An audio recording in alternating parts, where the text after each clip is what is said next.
First of all, let me thank you. I've prepared 2 papers which I believe will be circulated because they'll not be projected.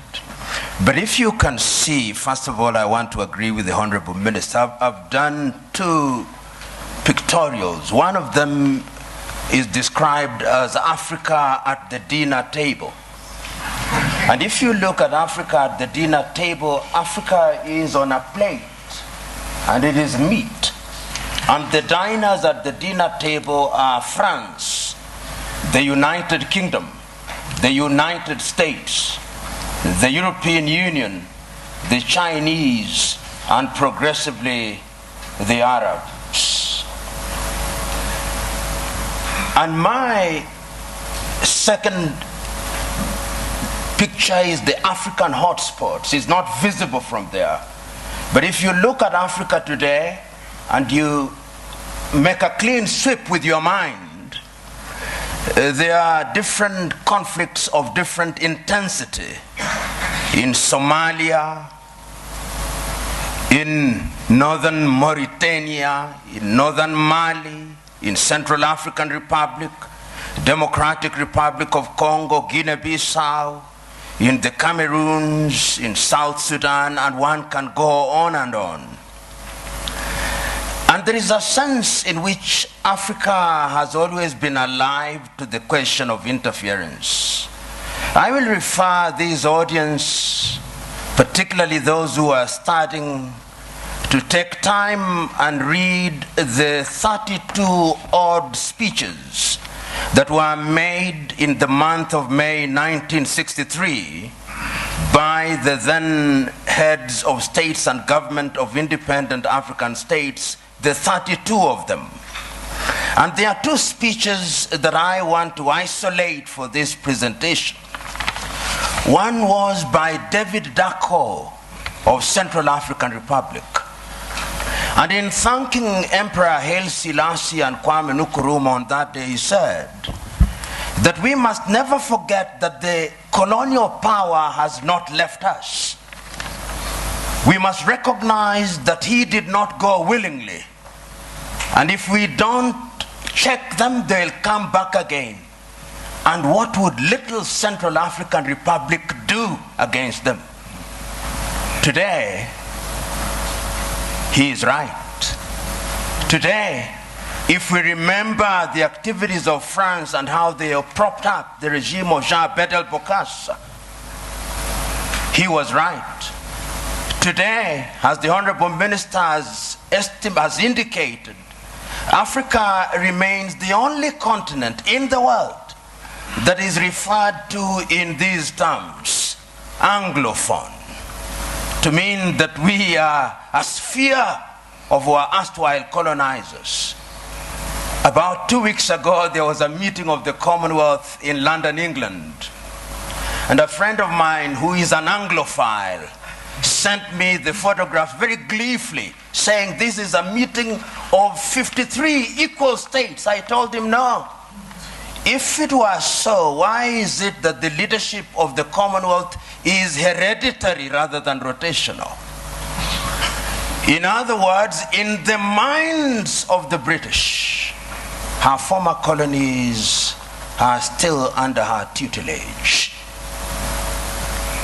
And I want to submit to us that in the minds of what I'll call the conceptual West, they think they have a divine duty to instruct Africans what to do. True. And in the minds of many African leaders, they think that they have a divine duty to accept what they are told. That, in my view, is what the Honorable Minister was talking about, the mindset. And this is something that has been examined. We have seen France and its very pernicious presence in Africa.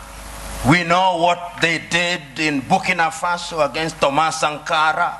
We know what they did in Mali or the Sudan against Modibo Keita or against Sékou Touré in Guinea.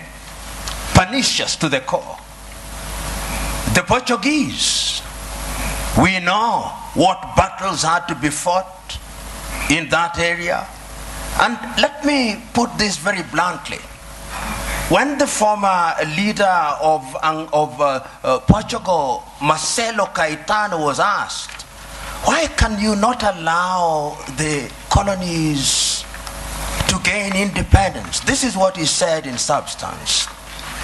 As I have examined world history over the years, the following have emerged: that the Caucasians have been responsible for monumental discoveries in the development of man.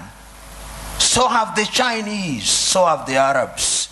But the Africans have been responsible for nothing. They are only fit as hewers of wood and drawers of water.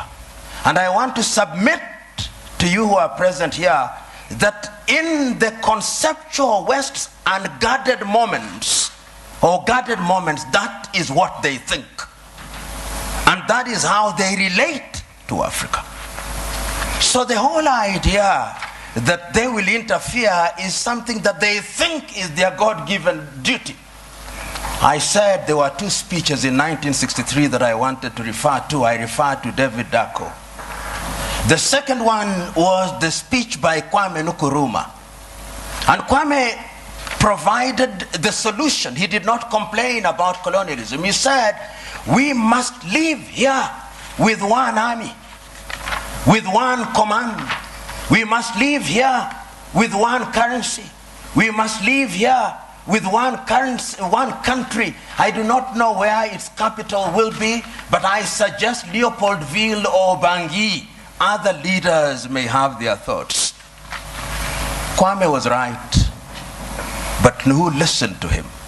Several years down the line, and I've said it in my paper, there were coup d'etats which were engineered, there were mutinies which were engineered, and other forms of destabilization. And I want to believe that the person who actually said it very well in the 1980s was the former American President Ronald Reagan. He said, the United States of America does what is in her best interest. And I agree with him. Does Africa do what is in her best interest? Do African leaders do what is in the best interest of Africa? Interference will be there in very blatant and brazen ways and in subtle ways. I've always asked, until very recently, how many African countries manufactured bullets? Very few. Until very recently, how many African countries, in fact, how many African countries manufacture jet fighters? How many African countries are involved in the arms industry? Some of the leading conceptual West countries which pontificate to us about prizes, peace prizes, are the leading manufacturers of landmines. And if you look at their foreign exchange earners, it is the military and security items. So they say with their mouths, what do they not believe in their hearts? In Kiswahili we say, vita vya panzi furaha ya kunguru. That when the locusts are fighting, it is the joy of the hawk. Because when they kill each other, they get the food easily, dead. It is in the best interest, I dare submit, without fear of contradiction, that the elite in the conceptual West does not want Africa to stabilize, despite their assertion to the contrary.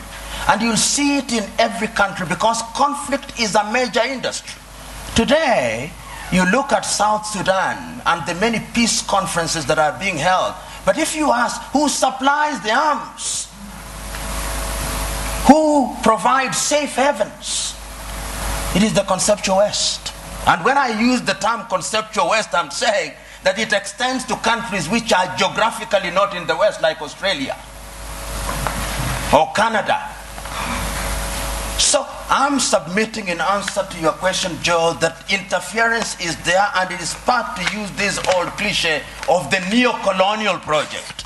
The neo-colonial project requires that Africa must remain within the sphere of influence of these states. Today, if you look at the United Kingdom, which has left Europe, one would have thought that those are their cousins and that they should sit in comfort with them. You will now see their involvement being de-emphasized in Europe and their interest and appetite growing towards the Commonwealth.